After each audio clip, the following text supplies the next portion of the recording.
శ్రీకాకుళం జిల్లా పలాసలో ఏసీబీ దాడులు నిర్వహించారు. ఈ దాడులలో జీఎస్టీఓ కిషోర్ కుమార్ కు ₹1,00,000 లంచం తీసుకుంటుండగా రెడ్ హ్యాండెడ్ గా పట్టుకున్నారు. పలాసలో జీడిపప్పు వ్యాపారి నుండి ₹150,000 లంచం డిమాండ్ చేయడంతో వ్యాపారి ఏసీబీ అధికారులను ఆశ్రయించాడు. ప్రభుత్వం నుండి రావాల్సిన ఇన్పుట్ ట్యాక్స్ కోసం కమర్షియల్ ట్యాక్స్ జీఎస్టీఓ కార్యాలయంను సంప్రదిస్తే జీఎస్టీ లావాదేవీలు చెక్ చేయడానికి ₹150,000 లంచం అడిగారు.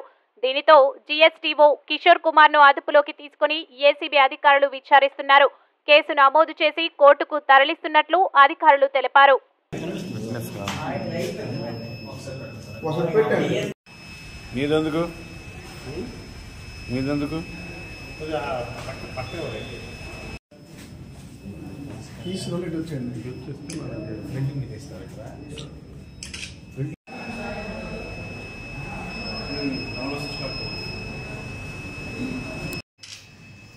పలాస కాశీబుగ్గ ప్రాంతానికి చెందిన ఒక క్యాషూ ట్రేడర్, అతనికి ఎంచమేమో అతను ఇన్పుట్ ట్యాక్స్ క్రెడిట్ అంటే అతను ఎక్సెస్ గవర్నమెంట్కి పే చేశాడు, నాకు అమౌంట్ గవర్నమెంట్ నుంచి రావాల్సి ఉంటుందని చెప్పి ఆయన ఆఫీస్కి అప్రోచ్ అవ్వడం జరిగింది.